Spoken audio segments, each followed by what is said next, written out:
Greetings and welcome to another episode of the Planetary Persuader. I am Kozmic Kev, your host, and we are talking about the week beginning the 1st of July through the 6th of July, 7th of July, 2016. So what's going on this week? Well, we've got a new moon in Cancer, folks. So this is the first new moon of the summer. And this new moon in sidereal astrology, of course, is still in Gemini. And it is in the Vedic constellation, or we should say the nakshatra rather, the moon star symbolizing it, of Punavarsu. Now, Punavarsu is ruled by Jupiter. Get this. And so there's an element of good fortune. It's also the quiver returning to its arrow, and it's really interesting that this new moon is on July the 4th, where people in the United States celebrate their birthday or independence or something like that. Anyhow, and Punavarsu, because of the arrow and the quiver with the arrow, it's symbolic of leaving your home and returning to it, liking to have a nice place but liking to travel. And so I really think, with this 4th of July weekend in the States, there's going to be a heck of a lot of travel, people on the road. Be careful with that. I mean, there's good fortune too, and it's like something good is going to happen.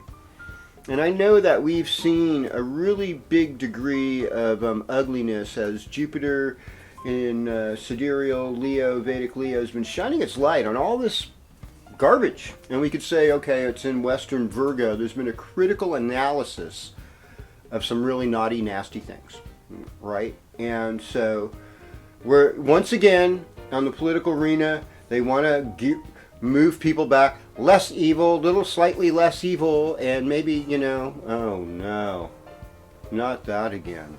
Are you kidding me? Are you really going to fall for that? I think that the two parties are tyrannical and even possibly, what do you call that when you're like against your country really and your people? Yeah, treasonist, that word. It seems like it would involve treason if you don't want to uplift the common people of your community, I would think, because aren't they what make up the country? Maybe they're not. Maybe it's just a corporate country. Let's remember that, folks. God save the Queen and all that, and then we move on. Well, Cancer in Western astrology deals with security and how we feel secure or how we feel insecure. So in our insecurity, we don't always do the right thing. We don't always see the light of our full potential. But one thing that happens in Cancer is we try to identify with our parents, our ancestry, and who our tribe is. And it's, I am so grateful that I had parents that were part of the civil rights movement, that had friends of every race, and that ushered in, had friends that were handicapped, and they ushered in this era of non-judgment and greater equality for all. that extended compassion. I think your tribe does not just include your family. Sometimes we have to make family. And sometimes even our parents, we have to adopt new parents from elders who we appreciate so that we can focus on our game more. Cancer's key phrase is I feel. So, the whole thing is what is our emotions and our feeling. Now, I think a lot of the Nordic countries are really anti-emotion. They're not really into their feelings. And I think that's unfortunate in a lot of ways because it could create mental illness when you're repressed. And so, we're out of that Ardra cycle of the North Node, which does make a little more craziness. And we're in this Jupiter place where we're feeling the blessings coming on us right now. And Jupiter and the North Node are conjoined each other. In the Vedic sign of Leo, Western sign of Virgo. And so there's this let's make things better. That's what that's all about. Let's make things better. So sign by sign, here we go. Making things better. Starting with you, Aries. Okay, greetings, Aries. Well, beginning with this weekend, we have a moon in Gemini. So that is actually a good moon for travel.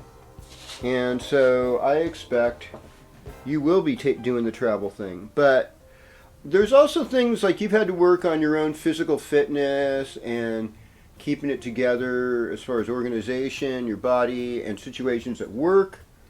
Improving those, very important. Mars is moving direct now in Scorpio, even Vedic Libra, but it's just, it's almost out. It should be, goodness gracious, it should be out of Vedic Libra by when? I'm trying to look at the silly ephemeris here. I knew this at one point, and then I forgot it. Alright, so, yeah, up until about, I'd say around the 13th, 14th of July, then it'll go back into Scorpio in both systems, but, so, what happens is we're confronting all our, unfortunate parts of relationship issues. Mars and Scorpio, okay? There's an intensity that you're experiencing from this, and there's an impatience that you're feeling, and you wish your relationship would go good. Now, family. Family loves you, and, we can't always get the lusty love, but sometimes we could just, get a hug from our mom or dad, and it just feels like everything is right, That's what we want. And, love them while you got them, people. Life is so transient. You still got that Uranus in the first house. Uranus will be squaring the sun more later this month. So, just use a little caution while you're out there on the road. You don't want to get yourself in a hectic accident or anything. And I'm sure after the 4th, when the moon moves into Leo on the 5th, that you'll be feeling really good that next few days after that. You'll be getting this hit yeah, I can do this, life is good.